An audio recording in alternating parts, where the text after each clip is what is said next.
اعوذ باللہ من الشیطان الرجیم پناہ مانگتا ہوں میں اللہ کی شیطان مردود سے۔ بسم اللہ الرحمن الرحیم شروع اللہ کے نام سے جو بڑا مہربان نہایت رحم والا ہے۔ وَلَقَدْ يَسَّرْنَا الْقُرْآنَ لِلذِّكْرِ فَهَلْ مِن مُدَّكِرٍ، اور ہم نے قرآن کو سمجھنے کے لیے آسان کر دیا ہے تو کوئی ہے کہ سوچے سمجھے۔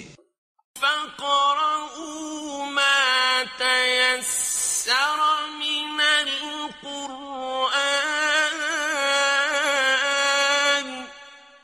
پس آپ قرآن کو ٹھہر ٹھہر کر پڑھا کریں۔ سامعین اور ناظرین اکرام، السلام علیکم ورحمۃ اللہ وبرکاتہ۔ سب سے پہلے گزشتہ سبق کی دہرائی ہوگی۔ وَهُوَ الْقَاهِرُ فَوْقَ عِبَادِهِ وَيُرْسِلُ عَلَيْكُمْ حَفَظَةً حَتَّى إِذَا جَاءَ أَحَدَكُمُ الْمَوْتُ تَوَفَّتْهُ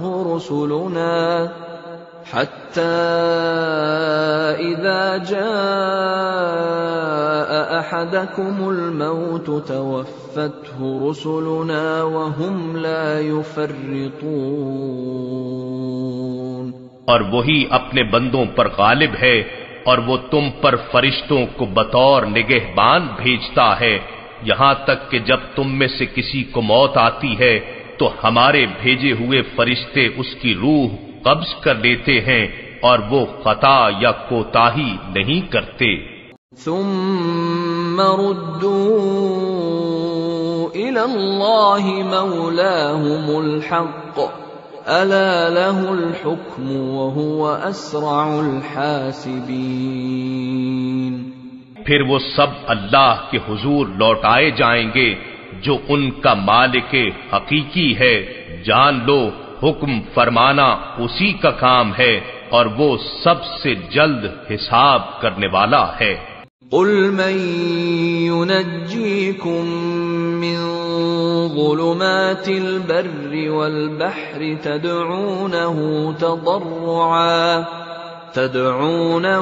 تضرعا وخفية لئن أنجانا من هذه لنكونن من الشاكرين۔ آپ ان سے دریافت فرمائیں کہ بیابان اور دریا کی تاریکیوں سے تمہیں کون نجات دیتا ہے؟ اس وقت تو تم گڑ گڑا کر بھی اور چپکے چپکے بھی اسی کو پکارتے ہو کہ اگر وہ ہمیں اس مصیبت سے نجات دے دے تو ہم ضرور شکر گزاروں میں سے ہو جائیں گے۔ قل اللہ ينجيكم منها ومن كل كرب ثم انتم تشركون۔ فرما دیجئے کہ اللہ ہی تمہیں اس مصیبت سے اور ہر تکلیف سے نجات دیتا ہے، تم پھر بھی شرک کرتے ہو۔ قل هو القادر على أن يبعث عليكم عذابا من فوقكم أو من تحت أرجلكم أو يلبسكم شيعا ويذيق بعضكم بأس بعض۔ فرما دیجئے وہ اس پر قادر ہے کہ تم پر عذاب بھیجے، خواہ تمہارے اوپر کی طرف سے یا تمہارے پاؤں کے نیچے سے، یا تمہیں فرقہ فرقہ کر کے آپس میں بھڑائے اور تم میں سے بعض کو بعض کی لڑائی کا مزہ چکھا دے۔ انظر كيف نصرف الآيات لعلهم يفقهون۔ دیکھیے ہم کس کس طرح آیتیں بیان کرتے ہیں تاکہ یہ لوگ سمجھ سکیں۔ اعوذ باللہ من الشیطان الرجیم، بسم اللہ الرحمن الرحیم۔ سورہ الانعام آیت نمبر 66 سے آج کا سبق شروع ہوگا۔ وَكَذَّبَ بِهِ قَوْمُكَ وَهُوَ الْحَقُّ، اور آپ کی قوم نے جھٹلا دیا اسے حالانکہ یہ حق ہے۔ قل لست علیکم بوکیل، آپ کہہ دیجئے کہ میں تمہارا ذمہ دار نہیں بنایا گیا۔ لکل نبأ مستقر، ہر خبر کے لیے، ہر خبر کے ظاہر ہونے کا ایک وقت مقرر ہے۔ وسوف تعلمون، اور تم ان قریب جان لو گے۔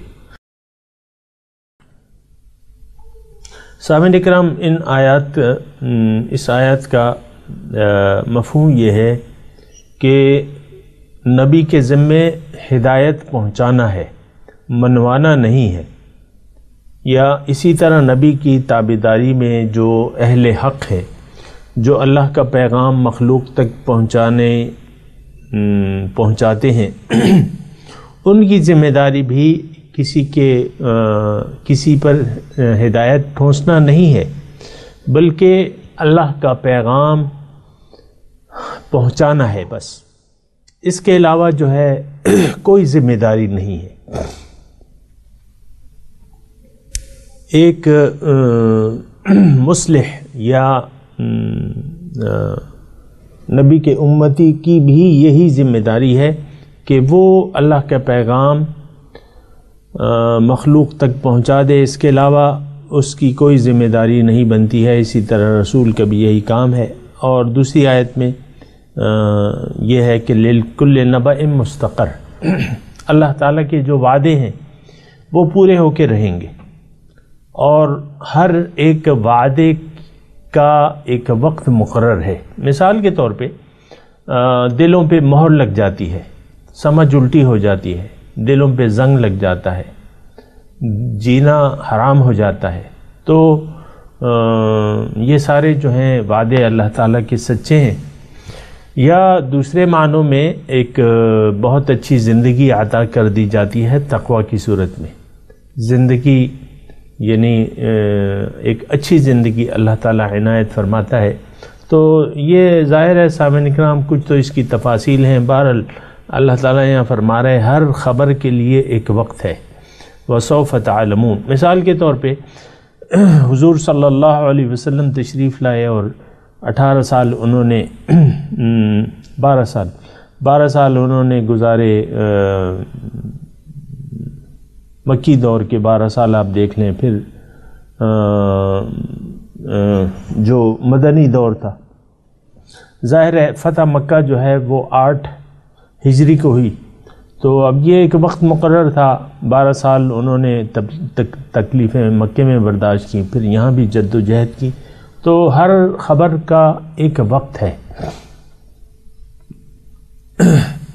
تو اور جلدی ان کو پتہ لگ جائے گا، اور پتہ لگ گیا سامعین کرام۔ اذا رأیت الذین یخوضون فی آیاتنا، اللہ تعالیٰ ایک عام ہدایت دے رہے ہیں مومنوں کو کہ جب تم دیکھو کہ لوگ میری آیاتوں میں خود جھگڑا کر رہے ہیں، یخوضون مشغول ہو رہے ہیں، یا مثال کے طور پہ جھگڑے کا مطلب نکتہ چینی ہے، یا ان پہ نکتہ چینیاں مختلف لوگ جو ہیں، مثال کے طور پہ ایک مجلس ہے، اس میں کسی بھی حکم کے بارے میں، اللہ تعالیٰ کے کسی حکم کے بارے میں یا دین کے بارے میں نکتہ چینی ہو رہی ہے، اور اس کو یعنی خواہ اس پہ لوگ بات کر رہے ہیں فضول قسم کی، تو حکم یہ ہے فَأَعْرِضْ عَنْهُمْ، ان کے پاس جو ہے وہ ان سے ہٹ جاؤ، اعرض عنہم یعنی ان کے پاس نہ بیٹھو، حتیٰ یخوضوا فی حدیث غیرہ، جب تک وہ اس گفتگو کو چھوڑ کے دوسری باتوں میں نہ مشغول ہو جائے۔ وَإِمَّا يُنْسِيَنَّكَ الشَّيْطَانُ، اور اگر تمہیں شیطان بھلا دے، یعنی ایک مجلس میں نکتہ چینی ہو رہی ہے، غیبت ہو رہی ہے، مثال کے طور پہ غیبت ہو رہی ہے، بہتان تراشی ہو رہی ہے، دوسروں کا مذاق اڑایا جا رہا ہے، یہ ظاہر ہے کہ دین کے احکامات میں لوگ یعنی اس کو سمجھ نہیں رہے اور اس کی کھلم کھلا خلاف ورزی کر رہے ہیں۔ یا مثال کے طور پہ ایک مجلس میں شراب پی جا رہی ہے تو یا اسی طرح کے دوسرے کام، تو اس مجلس میں بیٹھنا جائز نہیں ہے جب تک وہ مجلس والے اپنی حالت بدل نہ دیں، کسی اور کام میں مشغول نہ ہو جائیں، اور اگر آپ سے بھول جائے تو یاد آنے کے بعد پھر ان کے ساتھ نہیں بیٹھنا۔ جس وقت تمہیں غلطی کا احساس ہو جائے اس کے بعد ایسے ظالم لوگوں کے پاس نہ بیٹھو۔ دوبارہ میں ترجمہ کرتا ہوں، ذرا سنیں۔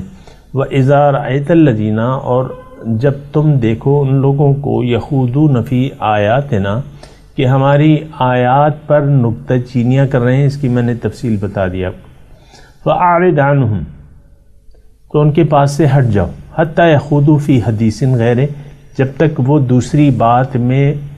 دوسری باتوں میں مشغول نہ ہو جائیں۔ وَإِمَّا يُنْسِيَنَّكَ، اگر بھلا دے آپ کو شیطان، یعنی آپ بھول جائیں، ان سے باتیں ہو رہی ہیں اور آپ بھولے ہوئے، فَلَا تَقُعُدْ، پس نہ بیٹھو، بعد الذکر، بعد یاد آنے کے، مع القوم الظالمین، ظالم قوم کے ساتھ۔ وَمَا عَلَى الَّذِينَ يَتَّقُونَ مِنْ حِسَابِهِمْ مِنْ شَيْءٍ، نہیں ہے متقیوں پر غیر متقیوں کے حساب کی کوئی ذمہ داری۔ یعنی ایک شخص اللہ تعالیٰ کی نافرمانی میں مبتلا ہے اور اہل ایمان نے اپنا حق ادا کر دیا ہے، تو اب ان پہ کوئی ذمہ داری نہیں ہے۔ ما علی الذین یتقون، نہیں ہے کوئی ذمہ داری، من حسابہم، ان کے حساب کی، من شیء، کچھ بھی، ولیکن ذکر، لیکن یاد دہانی ہے، نصیحت کرنا ہے، لعلہم یتقون، تاکہ وہ شاید کہ وہ غلط روی سے بچ جائیں، اللہ کی نافرمانی سے بچ جائیں۔ وَذَرِ الَّذِينَ، اور چھوڑ دیں ان لوگوں کو، اتخذوا دینہم لعبا ولہبا، جنہوں نے اپنے دین کو کھیل تماشا بنایا ہوا ہے، وغرتہم الحیات الدنیا، اور دھوکے میں ڈال دیا ہے ان کو دنیا کی زندگی نے، وذکر بہ ان تبصل نفس بما کسبت، اور نصیحت کرتے رہیں، وذکر بہ، اور ان کو نصیحت کرتے رہیں قرآن سنا کے، یعنی اللہ کے احکامات سنا کے نصیحت کرتے رہیں، ان تبصل نفس بما کسبت، کہ کوئی شخص گرفتار نہ ہو جائے، ان تبصل نفس، کہ گرفتار نہ ہو جائے ایک نفس، بما کسبت، اپنے کیے کے وبال میں، لیس لہا، اب وہاں کہ نہیں، یعنی جب گرفتار ہو جائے گا روز قیامت کے دن، لیس لہا من دون اللہ ولی ولا شفیع، پھر اللہ کے سوا اس کو بچانے والا نہ کوئی دوست ہوگا نہ کوئی سفارشی۔ اور وہاں لہم شراب من حمیم، ان کے لیے پانی ہوگا گرم، لہم شراب، ان کے لیے پینا ہوگا، من حمیم، گرم پانی، کھولتا ہوا پانی، وعذاب علیم بما کانوا یکفرون، اور دردناک عذاب بسبب جو وہ کفر کرتے تھے، یعنی کھولتا ہوا پانی اور دردناک عذاب، بسبب کیوں؟ بما کانوا یکفرون، بسبب اس ناشکریوں کے جو وہ کرتے رہے۔ سامعین کرام، یہ ذرا اس کو ذرا سمجھ لیں، سوچ لیں کہ عام طور پہ یعنی یہاں تو ہم نے پڑھا نا وَذَرِ الَّذِينَ اتَّخَذُوا دِينَهُمْ لَعِبًا وَلَهْوًا، کہ چھوڑ دو ان لوگوں کو جنہوں نے اپنے دین کو کھیل تماشا سمجھ رکھا ہے اور دنیا کی زندگی نے ان کو دھوکے میں ڈال دیا ہے، البتہ ان کو نصیحت کرتے رہو۔ ایک تو عام قرآن پاک کی اللہ تعالیٰ کی ہمیں ہدایت ہے کہ متقی جو ہے، لا يتخذ الکافرین المؤمنون لا يتخذ المؤمنون الکافرین اولیاء من دون المؤمنین، یعنی مومن کے سوا کسی سے دوستی نہیں رکھیں گے. یہ ایک عام قانون ہے. اور لا تجد قومی یوادون من حاد اللہ ورسولہ، تم نہیں دیکھو گے ایک ایسی قوم کو جو دوستی کریں گے، یعنی جو مومن ہیں وہ دوستی نہیں کریں گے جو اللہ تعالیٰ سے دشمنی رکھیں گے یا اس کے احکامات سے. اسی قسم کی ایک آیت یہ بھی ہے سامعین کرام، اور وضاحت سے ہے کہ جن لوگوں نے دین کو کھیل تماشا سمجھ رکھا ہے، بنایا ہوا ہے، اور دنیا کی زندگی نے ان کو دھوکے میں ڈالتا ہے، ان سے تعلقات، دلی تعلقات. اب ظاہر ہے ایک معاشرے میں ہم رہ رہے ہیں، اور سامعین کرام آج وہ کیفیت ہے کہ لوگوں نے دین کو کھیل تماشا سمجھ رکھا ہے. اور بہت وضاحت کے ساتھ آج اس کی یعنی یہ صورتحال واضح ہے کہ بہت سے لوگوں نے دین کو فٹ بال بنا رکھا ہے. مختلف، پہلے تو آپ دیکھیں مختلف فرقے جو ہمارے ہاں بنے ہوئے ہیں نا، تو کوئی اپنے آپ کو کچھ کہلواتا ہے، اور کچھ یعنی فرقوں میں یہ قوم بٹی ہوئی ہے مذہبی طور پہ، اور پھر سب ایک دوسرے کے مخالف بن گئے، اور ہر ایک اپنی دلیل جو ہے وہ قرآن و حدیث سے پیش کر رہا ہے. یعنی قرآن و حدیث کو نعوذ باللہ من ذالک فٹ بال بنا کے ایک ہی آیت ہوگی، اس میں دو فرقے بن گئے ہوں گے، ایک مطلب لے رہا ہوگا، دوسرا مطلب لے رہا ہوگا. تو یعنی آپ دیکھیں جو بالکل باطل فرقہ ہے قادیانیوں کا، وہ بھی اپنی دلیل جو ہے قرآن سے پیش کرتا ہے، یا جو اہل حدیث ہیں، یا جو وہابی ہیں، یا جو شیعہ ہیں، وہ سب لوگ اپنی دلیلیں قرآن و احادیث سے پیش کرتے ہیں. تو دین کو ایک کھیل تماشا بنا لیا ہے. اس کے علاوہ ہم عام جو عوام ہیں، وہ علماء طبقہ تو چھوڑ دینا، جو عوام ہیں، یعنی دیکھیں دین کی ہمیں سمجھ بھی نہیں ہے.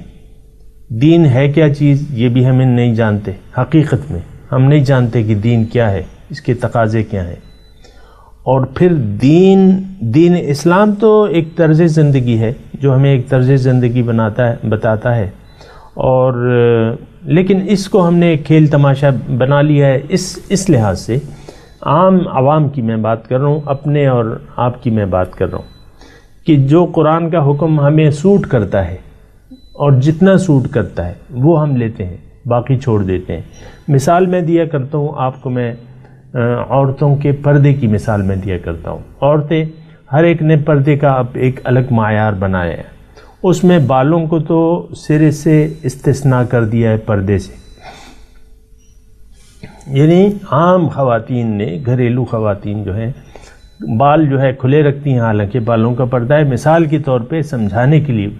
ورنہ یہ نہیں کہ ایک عورت نے سر ڈھانپ لیا تو یہ پکی مومن ہوگی، ایسی بات نہیں. دین تو ایک مکمل جامع نظام پیش کرتا ہے نا. تو اسی طرح آپ دیکھیں مردوں کی داڑیاں ہیں، مثال کے طور پہ داڑھی جو ہے سنت رسول ہے. اب جس کی مرضی آتی ہے، جس مسلمان کی مرضی آتی ہے وہ داڑھی رکھ لیتا ہے، دوسرے کی مرضی آتی ہے وہ نہیں رکھتا. اچھا، جس کی مرضی آتی ہے داڑھی، تو اب یہ اس کی مرضی پہ منحصر ہے کہ اس کو فرینچ کٹ کرتا ہے کہ ایک ہفتے بعد اس کو موٹی مشین سے ہٹوا دیتا ہے، یا جو کھیل کھیلنا چاہتا ہے داڑھی کے ساتھ وہ کھیلتا ہے. یہ ایک دو مثالیں میں نے مثال کے طور، یہ نہیں کہ ایک شخص نے سنت کے مطابق داڑھی رکھ لی تو وہ پکا مسلمان ہو گیا یا وہ جنتی ہو گیا. ایسی بات نہیں ہے.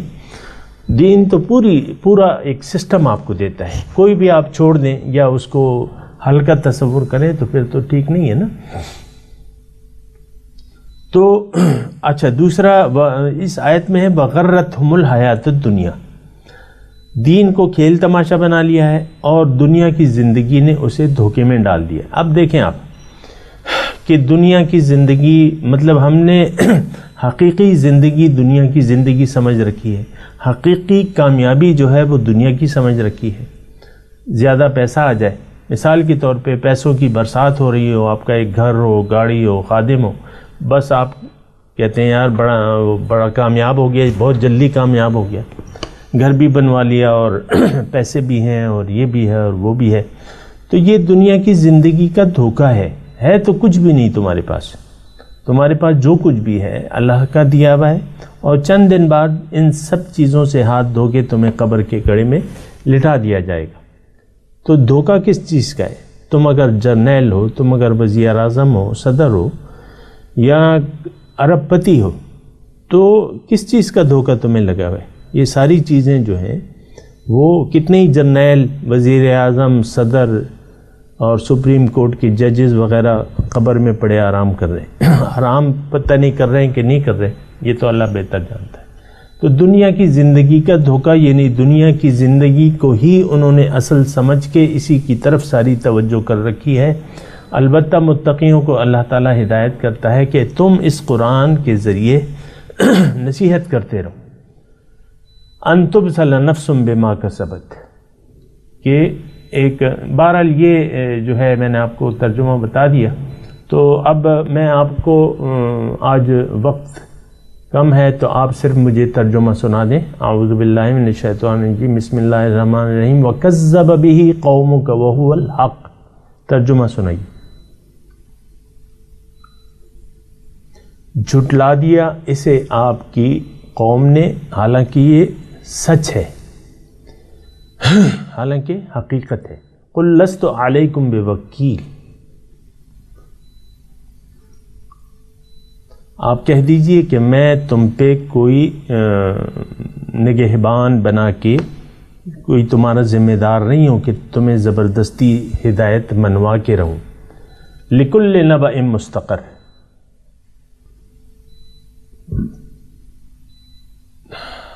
ہر خبر کے ظہور میں آنے کا ایک وقت مقرر ہے۔ وَسَوْفَ تَعْلَمُونَ، اور جلد تم جان جاؤ گے، معلوم ہو جائے گا تمہیں۔ وَإِذَا رَأَيْتَ الَّذِينَ يَخُوضُونَ فِي آيَاتِنَا،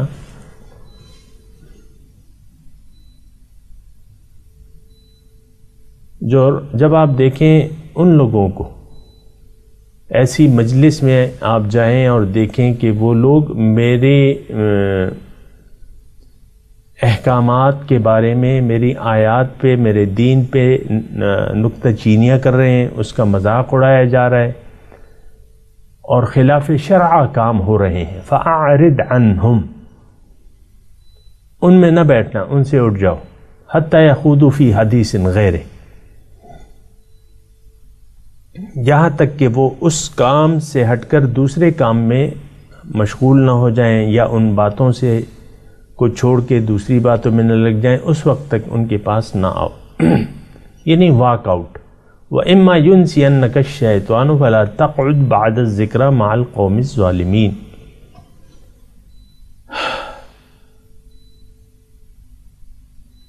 اگر شیطان تمہیں بھلا دے، فلا تقعد، پس نہ بیٹھو، بعد یاد آنے کے ظالم قوم کے ساتھ پھر نہ بیٹھو، فوراً اٹھ جاؤ۔ وما علی الذین یتقون من حسابہم من شیء،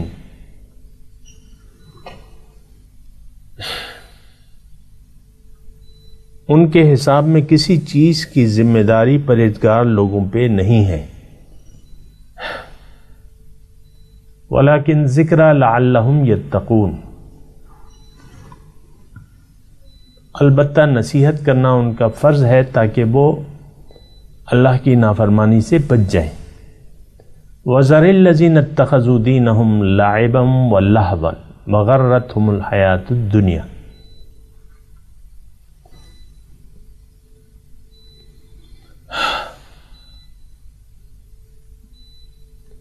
اور چھوڑ دو ان لوگوں کو جنہوں نے اپنے دین کو کھیل تماشا سمجھ رکھا ہے یا بنا رکھا ہے، وغرتہم الحیات الدنیا، اور جنہیں دنیا کی زندگی نے فریب میں، دھوکے میں ڈال دیا ہے۔ وذکر بہ، اور اس قرآن کے ذریعے ان کو نصیحت کرتے رہو، ان تبصل نفس بما کسبت،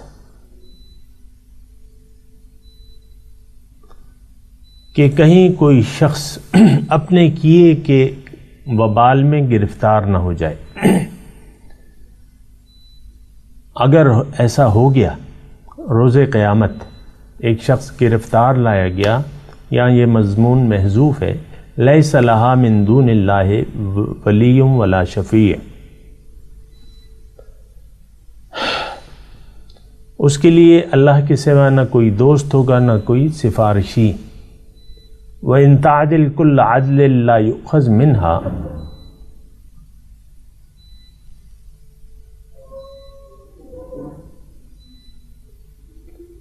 اگرچہ وہ ان تعدل کل عدل لا یؤخذ منہا،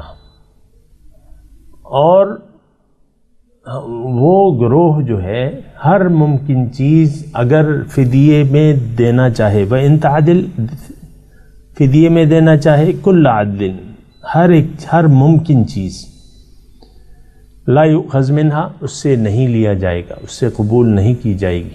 اولئک الذین ابسلوا بما کسبوا، کیونکہ ایسے لوگ تو اپنے کمائی کے نتیجے میں پکڑے جائیں گے۔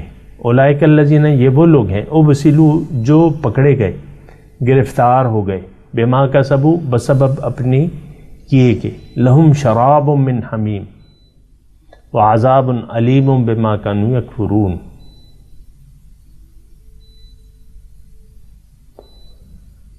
ان کے لیے پینے کے لیے کھولتا ہوا پانی ہوگا۔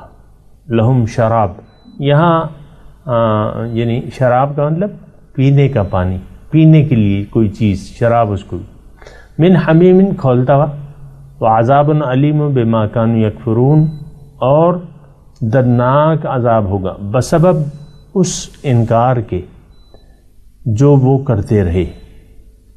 اب ان آیات کی تلاوت اور ترجمہ سنتے ہیں۔ وَكَذَّبَ بِهِ قَوْمُكَ وَهُوَ الْحَقُّ قُلْ لَسْتُ عَلَيْكُمْ بِوَكِيلٍ But your people rejected it, though it is the truth.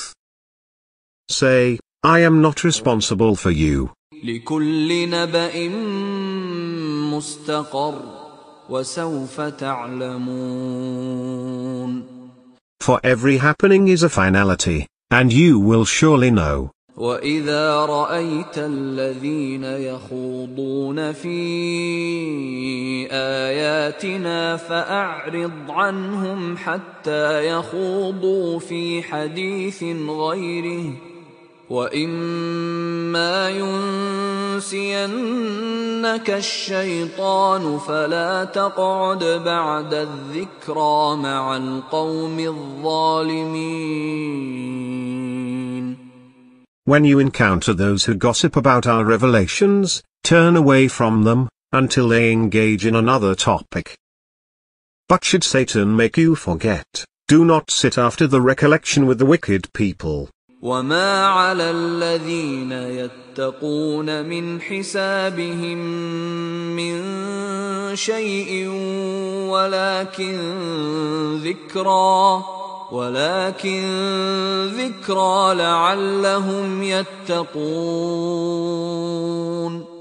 The righteous are in no way accountable for them. It is only a reminder that they may be careful. وَذَرِ الَّذِينَ اتَّخَذُوا دِينَهُمْ لَعِبًا وَلَهْوًا وَغَرَّتْهُمُ الْحَيَاةُ الدُّنْيَا وَذَكِّرْ بِهِ أَن تُبْسَلَ نَفْسٌ بِمَا كَسَبَتْ لَيْسَ لَهَا مِن دُونِ اللَّهِ وَلِيٌّ وَلَا شَفِيعٌ لَيْسَ لَهَا مِن دُونِ اللَّهِ وَلِيٌّ وَلَا شَفِيعٌ وَإِن تَعْدِلْ كُلَّ عَدْلٍ لَّا يُؤْخَذْ مِنْهَا أُولَئِكَ الَّذِينَ أُبْسِلُوا بِمَا كَسَبُوا لَهُمْ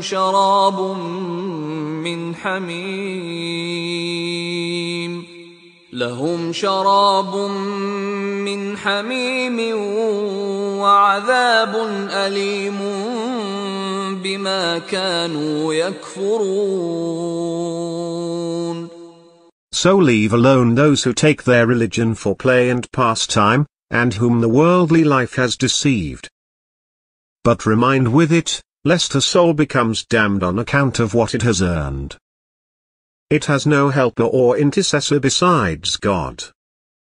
Even if it offers every equivalent, none will be accepted from it. These are the ones who are delivered to perdition by their actions. They will have a drink of scalding water, and a painful punishment, because they used to disbelieve. اس کے ساتھ ہی آج کے درس کا وقت اختتام کو پہنچا. اگلے درس میں انشاءاللہ ملاقات ہوگی. وآخر دعوانا ان الحمد للہ رب العالمین. والسلام علیکم ورحمۃ اللہ وبرکاتہ.